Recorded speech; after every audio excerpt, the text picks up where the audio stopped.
This month in Student Ministries, we are talking to some of your very own student ministry volunteers. We're so excited about this series because they, at one point in their life, were just like you, in a similar situation to you. So as you listen to their stories, you might hear some things that are lining up with what's happening in your life. You might hear some things that are completely different from anything you've experienced. In either case, we want you to lean in and listen to see what you can gain from them. Because a couple things we know are true. One, it's really hard for you to believe that one day in our past, we were just like you. It's equally hard for you to believe that one day you will be as old as us and in the spots we're in. But the choices you make in between now and the point when you arrive at where we are extremely important. And so with that in mind, we're jumping into this series, This Is My Story. So we're interested to know about how you grew up, your family situation, where you are in the birth order, all that kind of stuff. So fill us in. I am the baby. I only have one older sister, but I have a big family.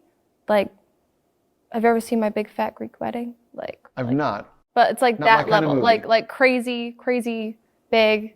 Like everyone knows everyone's business, no boundaries. I think in my age range, there's 7 of us that are all, so I kind of grew up with 7 siblings, but most of them are cousins. I just have the one sister. Talk about your early school years. What were some of your favorite subjects starting out? What were some of your least favorite subjects starting out? Loved everything, hated math, and then I hated science when they decided to put math into the science. All right.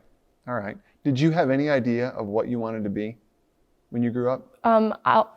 From pre-K up until, until like I realized how much math was involved, I wanted to be a paleontologist so bad.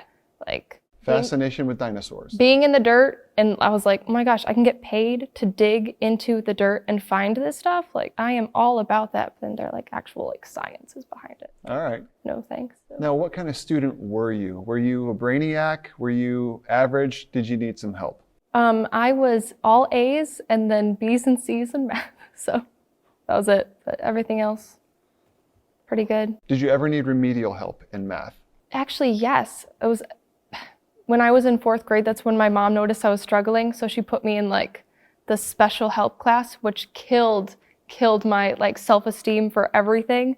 And that was one of the things that bothered me. So I was like, I know I'm not stupid, but I feel stupid because I'm here. So that's actually something that I still struggle with, is feeling like I could be smarter, and why am I not to this level where I feel like I should be? I hear you. I shared in a video a few weeks ago my struggles with math. I was put in the dumb class, and I've tried to encourage my own kids by saying I needed tutoring all the way up through in every math class. No shame. I'm good at what I'm good at, and I'm bad at what I'm bad at. So we have that in common. Describe your life as a middle school student. Now getting out of your family, moving into middle school. How might have we described you? I loved learning. I loved learning about history, and I loved learning about art. That was when in middle school you could actually take more art, and it wasn't just on a weekly basis, like once a week. So I loved art, and I loved music, the chorus, the band, all of it. Again, I was really good in all of those, but math was just my Achilles heel. It just stuck with me. I wonder if it was because I just was so bad and I never really wanted to try to get better, or if I was just awful. So. All right. Any other extracurriculars? You said band and chorus? Yep. What instrument? Flute, and then in high school, I realized my senior year that if I wanted to go into the world, this was the last time that I would get a free lesson in anything. So I Hail Married it and decided to learn the French horn. Wow, French horn. Any French horn players out there, raise your hands. We respect you. Very difficult instrument. It's rough. It was a poor decision on my part, but I can do Mary Had a Little Lamb. That's it. That's it? That's it. All right. Do you still play flute? Not really. I have it. It sits in my room. I think I picked it up 3 weeks ago to see if I could do the Harry Potter intro still. Still got it. All right. Now, describe your transition into high school. If we were to follow you around in high school and we were to sit at the lunch table and evaluate you, like the way students do, talk about other students, and we boiled you down into 1, 2, maybe 3 words, what words would we have used to describe you as a high school student? I think I was just always there. Like I wasn't connected to just one group. I was one of those people who I was over with the populars, but I wasn't like popular. I just knew them because we were like, I was nice. Or the goth kids, really cool actually. Like if you wore black and you liked metal music, cool beans. The jocks, I was friends with them because I did sports. So I just kind of, it got to the point where I really didn't know where to sit. So sometimes I would just go sit in the band hallway and listen to music just kind of by myself and chill. So I really didn't have one thing. I just did everything. All right. So you knew a lot of people. Did you have a group of friends? Did you have one close friend? Did you not really have any but were friendly with everyone? Yeah, kind of friendly with everyone. My closest friends were older than me, so I really didn't have like a buddy while I was in school. Okay. So How much older? actually just 1 year older. Can I say her name? Is that okay? Yeah. So her name's Trisha. So she was my pal, but she was great. There was one year where I could sneak out of class and have lunch with her, and I would sit there, but I was always worried I was going to get caught, so I didn't go like super often. Learning a lot. All right. What sports did you play? I did soccer, cross country, track, and I tried basketball because I was tall, but that was a bad mistake. All right, so no basketball. Are there any of those sports you still enjoy, or like do you ever go out for a run? Any of that kind of stuff? I enjoyed running for the people, honestly. It was one of those things where I was good at running and it made me feel great. So I was like, oh, like I'll join. But like the actual getting myself to go running, Not so much. not so much. Like I'll run with other people, but the whole time I'm like, why am I doing this? You know? All right, very good. Now, let's talk about God for a second. When did you first become aware that there was a God? What was that context? Was it something you grew up with, or was there a moment? Talk about that a little bit. I think I always knew there was a God. I grew up in a Christian home. We were going to church very regular, like my whole family all went to church growing up. So I think maybe from the age of 5, I was aware that there was a God, and, you know, the whole like I love God. God wants to be my friend. I want God, like that kind of thing. But I didn't understand maybe until I was like 6 or 7-ish, like the whole concept besides just like this dude in the sky kind of thing. So part of becoming a follower of Jesus is recognizing that you're a sinner.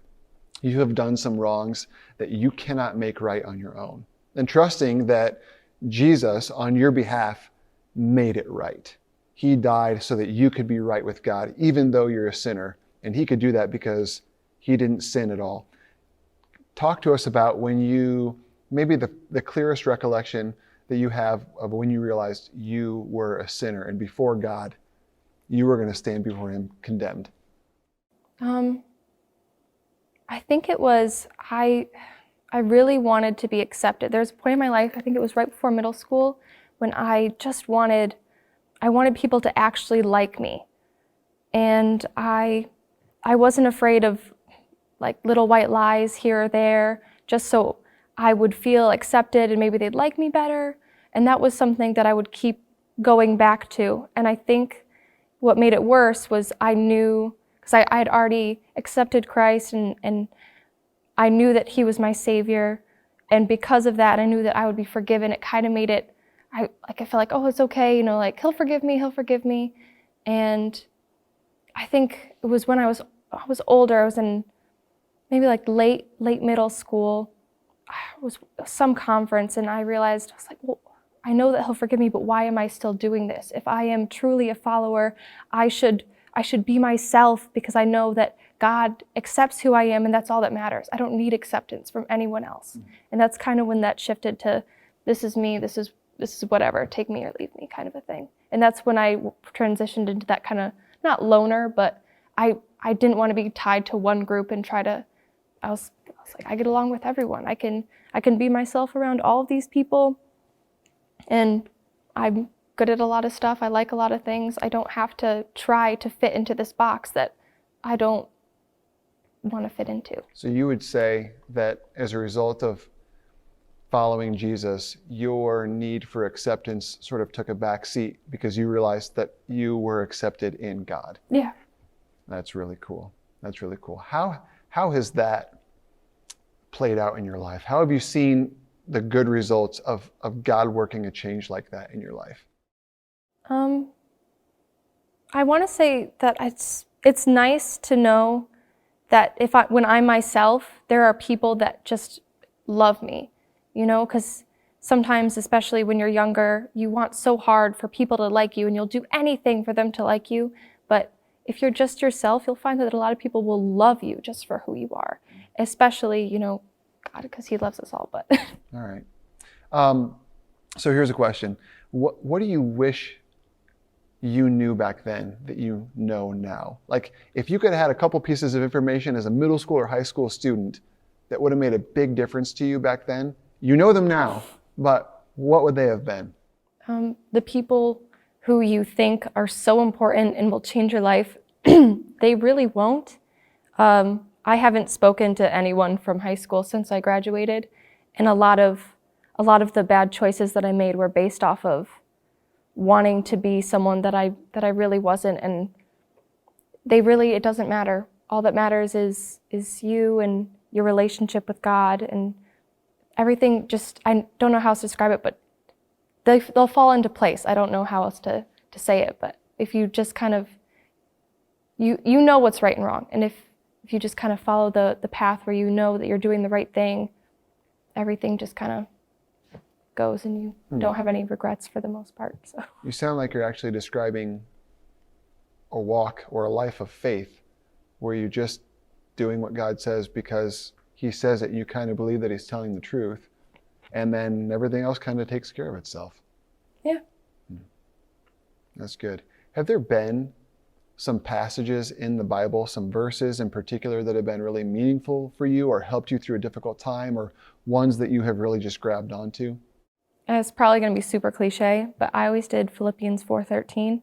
I have my mom always got me things that had it on it because I told her once that it was my favorite, just even though I took it out of context as a child, kind of a thing. I feel like we all take it out of context, but I don't know. But still, even though it's not like my favorite anymore, I still kind of gravitate towards the whole strength thing. Sure. So for anyone who doesn't know Philippians 4:13 off the top of their head, can you help us out?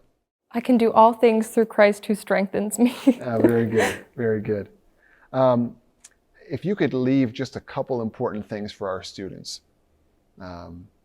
just even breadcrumbs to help them follow on the right path, what kind of input or what kind of advice would you give to them? There'll probably be times when there is temptation in your life. And I know it's gonna, again, sound crazy, but you'll know if it's something that you shouldn't be doing. And if you have God in your heart, you'll kind of have this tug.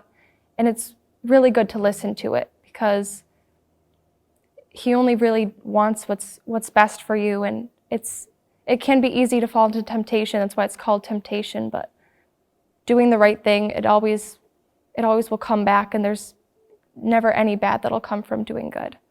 You talked to us about overcoming temptation, learning to just trust God and do what's right. How perfectly would you say you follow Jesus today? Oh, I am by no means perfect. I know I should be reading my Bible more. I need to be praying more. And it's so easy, especially when life is crazy. I know it's crazy for you guys. You have the sports and you're always running around, and it's so easy to put God on the back burner because everything else seems to be more important. And even I struggle with that. I have such busy schedule, and it's hard to just make him a priority.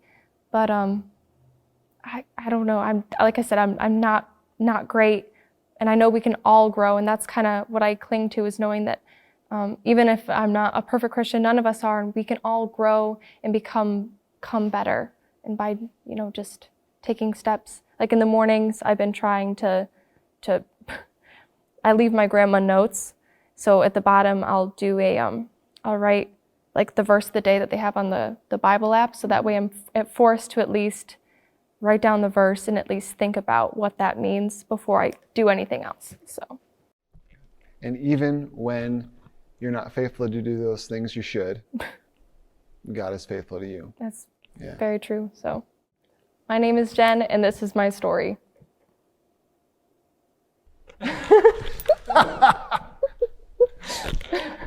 We so appreciate Jen coming in to share her story with us. We now have the opportunity to rehearse some of the things that she said to see what we can learn and add to our lives based on her own experiences. We're so excited for the people you're going to hear from in this series, so make sure to tune in each week.